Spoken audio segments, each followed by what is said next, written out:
Fala pessoal, hoje é o dia do nosso programa Na Laje com Lincoln Reis, no alto da colina, no pico, na nossa querida Vila Progresso. Produção, roda a vinheta.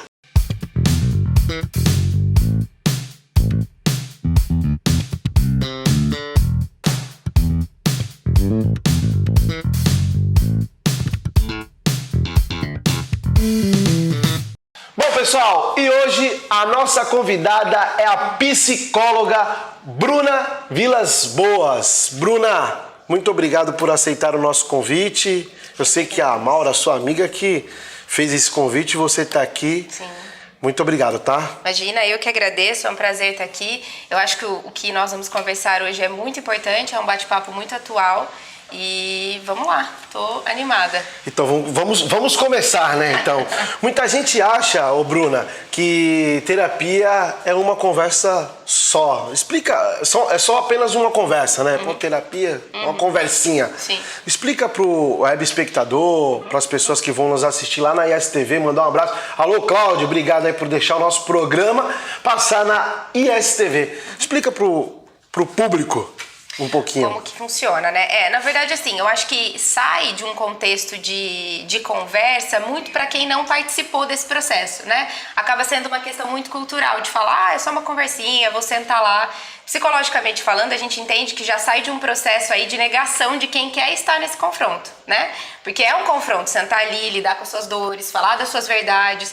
Porque, assim, uma coisa que a gente sempre tem que pensar, né? É muito difícil, se você for pensar na sua realidade, quantas verdades a gente fala, né? Verdade, a sua própria verdade. Aquilo que você olha pra cara da pessoa e solta as suas verdades. Então, quem fala desse processo, é só uma conversa, é exatamente quem não viveu esse processo.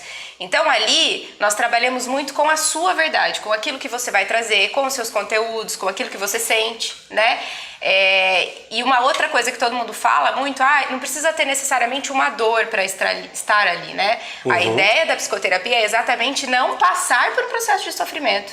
Então vai muito além de uma conversa, vai de entendimentos, vai de autoconhecimento, de uma participação real, ativa, de compreender por que eu estou agindo desse jeito, o que me faz estar em determinados lugares e por aí vai, né? Aí eu deixo a dica de participar para quem entender exatamente é legal o que é bem complexo, né? Sim. Não é apenas uma conversinha. Então, pessoal, atenção antes de falar, não é apenas uma conversinha. Bruna, qual a diferença entre psicólogo e psiquiatra? Qual a diferença? A principal diferença é que, assim, né, muito de forma rapidamente, assim, o psiquiatra entra muito com a parte medicamentosa, né, o psicólogo entra com toda a parte de elaboração, mas juntos nós trabalhamos entre sintoma e causa. Né? É um trabalho concomitante, mas cada um na sua área. Então, é muito legal falar sobre isso, porque existe às vezes uma rixinha assim, né? O psicólogo, tem alguns psicólogos que são aversos a terapia medicamentosa, e a gente tem que entender que os dois trabalham concomitantes. O psicólogo tem uma atuação muito ampla, então ele vai trabalhar em instituição, em clínica, enfim, administrativo, em social, ele está em todas as áreas.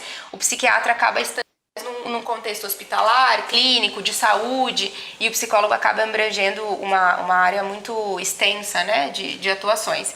Mas clinicamente pensando e em serviços de saúde, como por exemplo, eu trabalhei no CAPS, né? Então no CAPS eu tinha o psiquiatra, o psicólogo, a TO, a físio, então a gente trabalha de forma multi em conjunto. O perfeito é isso, né? Trabalhar em conjunto. E depressão? Fala um pouquinho sobre depressão. Se trata, muitas pessoas às vezes questionam, né? Sim. Se a depressão se trata com remédio ou com terapia? Primeiro a gente tem que entender de que nível nós estamos falando aqui, né? Numa depressão, volto na questão muito popular. Qualquer tristeza, às vezes a pessoa fala, tô deprimida, né? Tô em depressão. E na verdade não é isso. A depressão tem muitos sintomas, né? A perda da funcionalidade é a principal. Então, a pessoa para de tomar banho, a pessoa para de comer, você tá num lugar assim, vamos supor, nós estamos aqui e alguém começa a ter um comportamento que a priori não tinha, né? É uma forma de você falar, opa, tá acontecendo alguma coisa com esse meu amigo, chamar a rede de apoio, né? São coisas muito importantes. Se constituem juntas, tá? Num nível de depressão onde a pessoa está perdendo essa funcionalidade, nós trabalhamos juntos. A medicação entra para trabalhar todo esse sintoma, então ajuda na funcionalidade, a pessoa volta a ter funções e tudo mais, e a terapia vai trabalhar, e o processo psicoterápico vai trabalhar na causa. O que te levou até aí? Como que nós vamos trabalhar com isso? Como nós vamos trabalhar para que isso não aconteça novamente ou não piore? Isso já mostra que a depressão já é uma doença, né? Sim, uma patologia. Que trabalha, que vocês têm um trabalho conjunto, né? Conjunto, o psicólogo para dar aquele ombro amigo, a gente fala ombro amigo para conversar com a pessoa, para saber, diagnosticar o que levou ela a essa tristeza, né? Sim. Então, sim. aí depois vem a medicação. Exatamente, com essa parte química mesmo, né? Uhum. E a gente vai trabalhar com... Para acalmar também, né? Isso. Acalma a pessoa, né? Isso. E indo um pouquinho mais além do ombro amigo, de compreender assim. Então, vamos olhar, eu trabalho muito dessa forma, vamos olhar assim, se tem essa patologia instalada, o que eu preciso trabalhar? Socioculturalmente, psicologicamente, psicopedagogicamente, se for infantil, onde a psicologia vai ser inserida, né? A gente entra em tudo, né? Eu costumo, quando é infantil, né, eu costumo até ter um contato com a escola e assim, fechando uma rede de apoio para esse indivíduo, né? Então, a psicologia tem essa atuação de rede de apoio familiar e sociocultural. Né? Poxa, que bacana. Sim. O que é linha terapêutica? Tá, as linhas terapêuticas são várias abordagens, né? Então eu tenho uma linha terapêutica psicanalítica que entra em Freud, entra em algumas linhas. Aí tem a TCC, aí tem sistêmica, são as formas como cada profissional olha para o indivíduo que chega no seu consultório. Né? Cada um tem uma abordagem. Então, psicanalítica normalmente olha muito para o contexto passado, futuro. Como que eu vou entender o que aconteceu lá atrás? Como que a gente vai atuar com isso no seu presente? Algumas abordagens falam, não importa muito o que aconteceu lá atrás. Vamos trabalhar no presente. Tá? Nesse momento, assim, quando que uma pessoa deve procurar uma psicóloga? Um psicólogo, né? Olha, sempre. Não vou te dar um momento, porque o que acontece... Sempre? Porque o psicólogo, ele entra numa atuação, eu digo sempre no sentido assim, ó, ele entra numa atuação que eu não preciso ter algo para... Eu não preciso ter um medo, eu não preciso ter uma patologia, eu posso querer me conhecer. Porque quando eu me conheço, quando eu faço o processo de autoconhecimento, eu descubro os meus comportamentos funcionais e disfuncionais. E eu passo a me conhecer tão verdadeiramente que meu nível de frustração, de dor, ele diminui concomitantemente. Eu vou fazer uma pergunta aqui que eu vou fugir até do contexto. Você como psicóloga, por absorver todas essas histórias, né, que você tem acompanhado o seu paciente, sim. Você procura Sim, eu psicóloga? tenho terapeuta. Sim. Precisa terapeuta também? Pro resto da vida eu pretendo ter, né? Independente da minha profissão. Pra tudo, né? Por exemplo, porque assim, a psicoterapia, ela tem várias vertentes. Eu posso trabalhar com psicoterapia breve, focada em alguma coisa. Eu posso trabalhar com reorientação profissional. Posso chegar um dia e falar, não quero mais ser psicóloga, vamos fazer um processo para eu entender o que eu posso fazer depois, quais são minhas habilidades, sabe? Então, além dos pacientes, eu já fazia, faço e pretendo nunca parar. Poxa, que legal, hein? Que legal.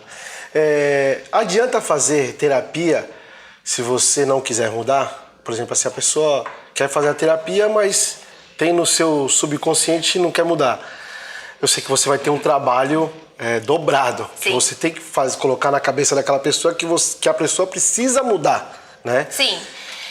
Olha, é difícil, porque a gente parte do princípio da liberdade, né?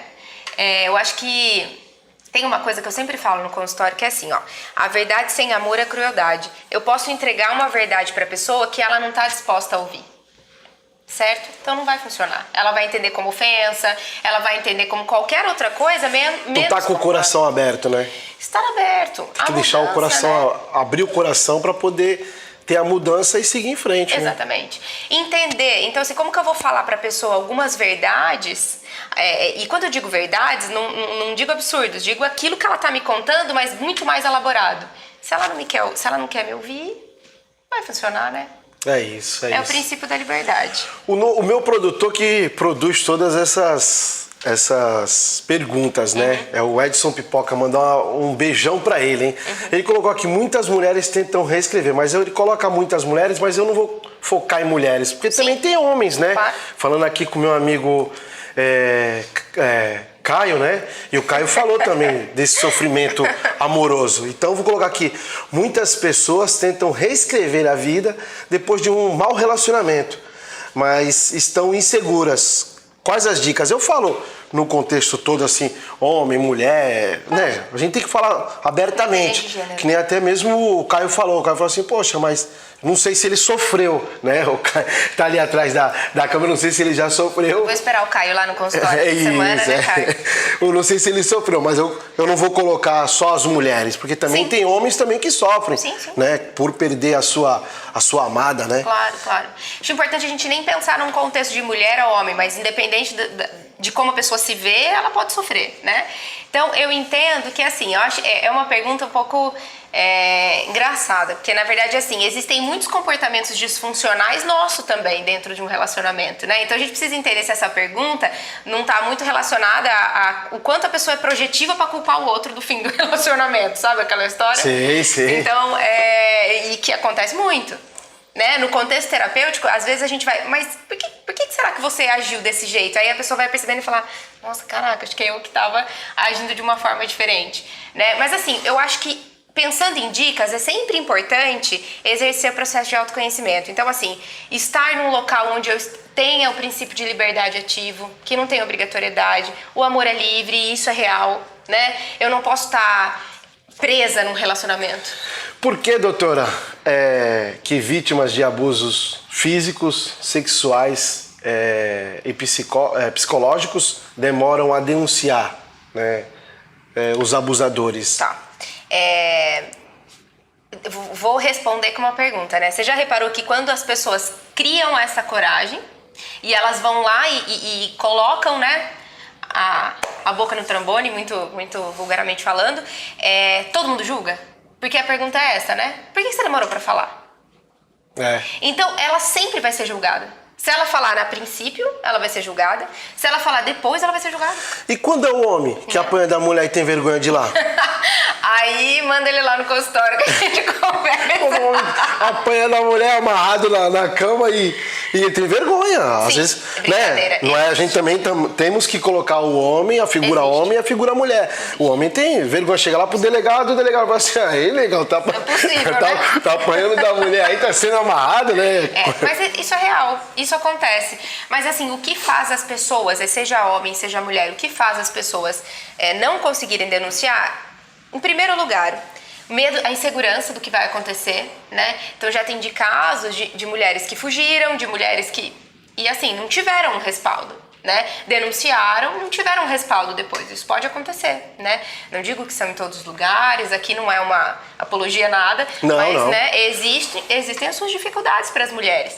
Segundo, que eu escuto muito, que já escutei muito, inclusive dentro do meu consultório. Mas no fundo ela queria, né? Me provocou, né? E por aí vai, né? É complicado, né? Complicado. Então, assim, pra mulher criar ou pro homem... É caso de polícia. É caso de polícia. Caso de polícia. Né? E assim, mas o que deixa ela com essa dificuldade é julgamento, que ela vai ter julgamentos, né? Todas as mulheres aqui já passaram por algum processo, todas eu não vou dizer, mas grande parte de mulheres passaram por algum processo constrangedor, por exemplo, e foram julgadas, o que cada vez mais vai ficando difícil da gente conseguir falar sobre essa verdade, porque o julgamento às vezes está dentro de casa, entendeu? Julgamento, E tem vários constrangimentos, né? Eu falo até mesmo com a mulher chegar para denunciar. Aqui em Santos, a gente tem aqui em Santos como uma dificuldade muito grande, né? Sim. De poder se locomover.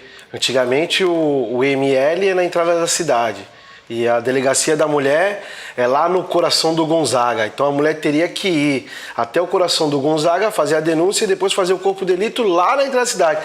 E nesse tempo, nesse processo... acaba que ela ficando com medo, ela ficando exposta.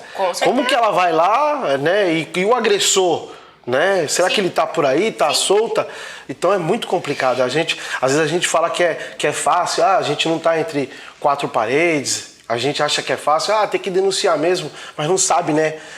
Que uma mulher passa, o que a mulher tem que fazer para poder denunciar. Eu vi um caso faz um tempo, eu lendo um caso, né? Um depoimento, que a moça chegou na delegacia e os próprios policiais zombaram dela, né? Poxa, volta pra casa e tal, porque esses policiais eram amigos do agressor, né? Conheciam o agressor, então é muito complicado. Não que nada contra os policiais, nada contra, mas assim, tem muito preconceito, né? Sim, é muito difícil. A voz da mulher em alguns lugares já não é muito ativa, né? Então quando você entra e assim, acompanhei casos, tá? Acompanhei pessoalmente, de falar, ouvir assim, mas assim, o que você fez? O que você fez que deixou ele nervoso? Você fez alguma coisa, a pessoa não entra nervosa em casa. E por aí vai, sabe? Ou, que roupa você tava? Ah, você não é santinha, né? Você não é santinha. Você não é santinha. O que você estava fazendo naquele lugar, aquela hora? Muita gente ainda tem o preconceito e acredita que possíveis suicidas querem só chamar a atenção. Você pode explicar como, se o problema ocorre? Na questão do suicídio? Do suicídio. Como as pessoas falam assim, ele se suicidou, foi covarde, né? Como é que... A gente também não sabe, né? E tem esse preconceito. A gente não sabe o que estava acontecendo, o que levou ele a ter essa atitude, né? Na verdade, assim, a maior mentira, a maior fake news aí da psicologia é isso. Que quem quer vai lá e faz. Sabe? Aquela história assim, a pessoa tentou, não conseguiu, por exemplo, não conseguiu cometer o suicídio, era frescura, queria chamar atenção, né? Não, na verdade, aquela pessoa, até ela chegar àquele ponto, ela deu todas os alertas possíveis na onde ela tá. Mas ninguém percebeu. Né? Mas talvez tenha percebido e tenha virado e falado, mimimi. Entendeu? Mimimi. Tá muito quietinha, deixa ela lá. Como é que você faz para fazer o atendimento dos familiares e amigos mais próximos? Então, dentro da psicologia, nós, por exemplo, se algum amigo, se algum parente, né, alguma relação, e aí vou mais além de amigos, qualquer relação afetiva que eu tenha com aquela pessoa, tá? Se eu entender que se ela vir me procurar, a nossa profissão, né, a nossa questão ética sempre é de indicação. Porque eu tenho um processo inferente com aquela pessoa, ou seja, eu já tenho afeto por ela. A probabilidade de ela me contar alguma coisa e eu concomitantemente defendê-la é muito grande. E não olhar de uma forma ausente. Eu tenho que olhar de uma forma ausente, técnica, né? Técnica, exatamente. Entendi. Então vamos supor, meu pai senta ali e me conta uma coisa do meu irmão, né? Eu vou pender pro meu lado, mas vai depender um ou outro. Um ou outro. E ali eu sou ausente. Né? Enquanto psicóloga nós somos ausentes nesse sentido. É mostrar o que a pessoa, elaborar o que a pessoa me trouxe, além de afetividade. Então, se eu já tenho a tendência, né, de afetivamente olhar para um outro lado, eu tenho que me retirar. E às vezes isso pode acontecer ao longo do processo.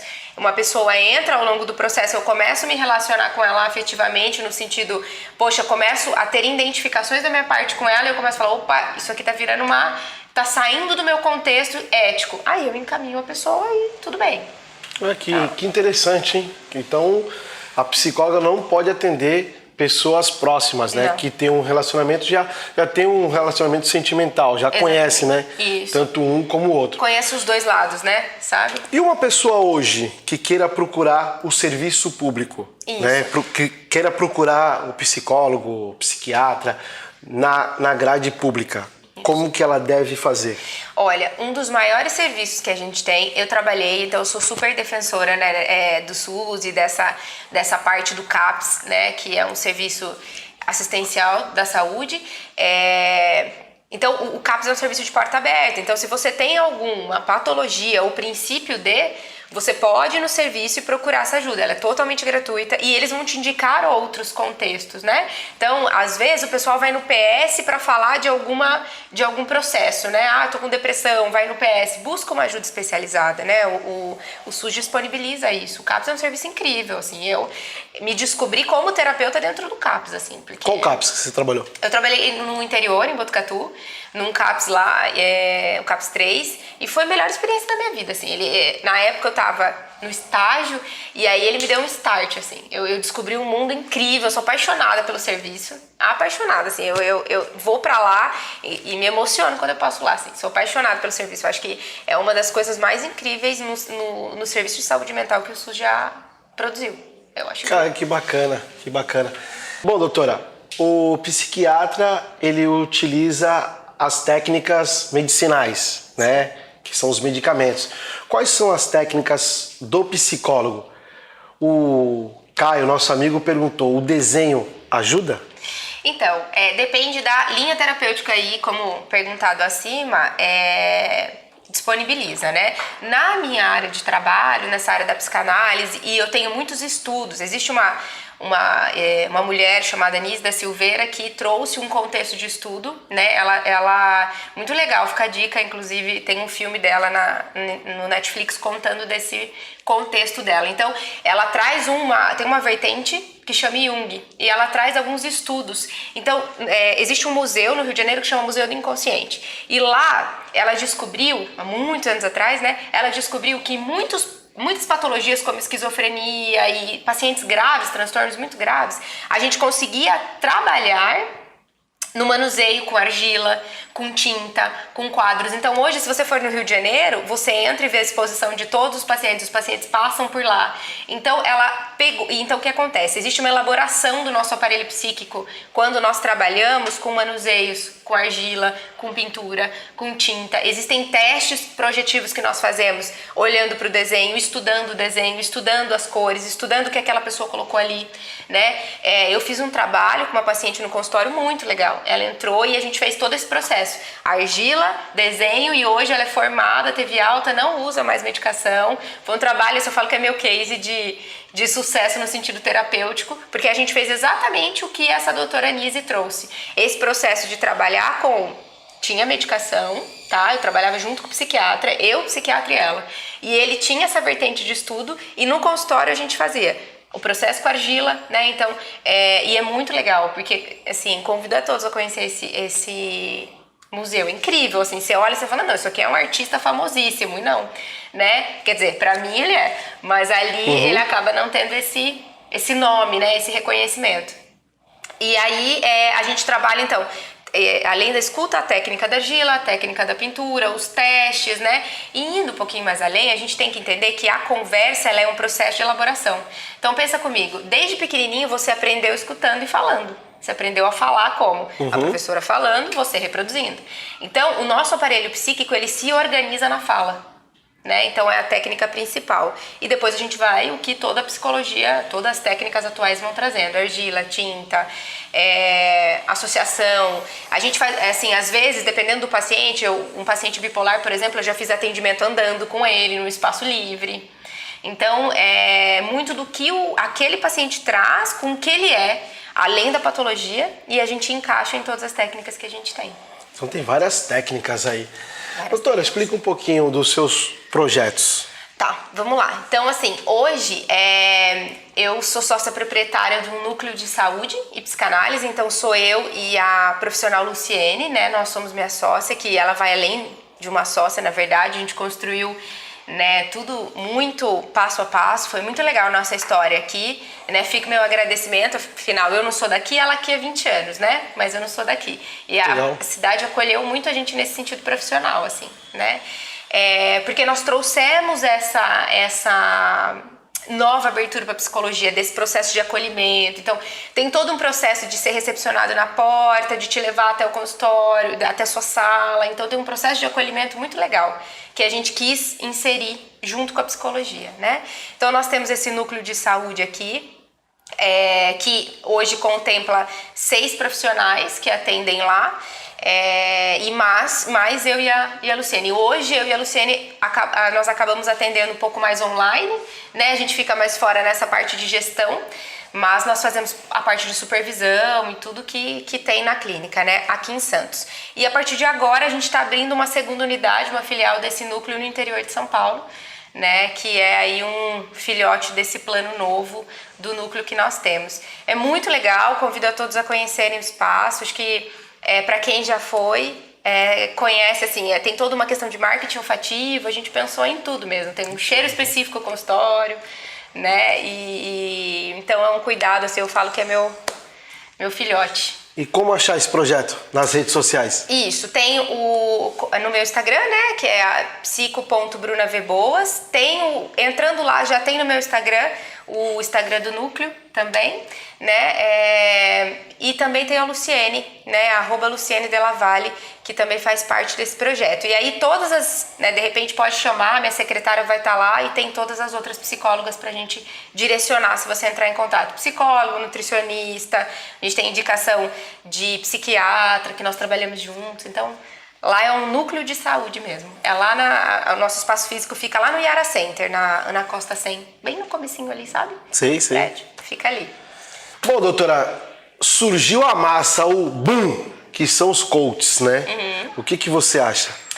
Olha, eu entendo como uma vertente, uma profissão, né, uma forma de lidar com as coisas diferente da psicologia. Existem psicólogos que são coachings, né, e aí a gente entende como um contexto geral, então ele estudou toda a parte humana de desenvolvimento e todo o processo inteiro, né, assim, do ser humano, e depois entrou com com esse novo olhar.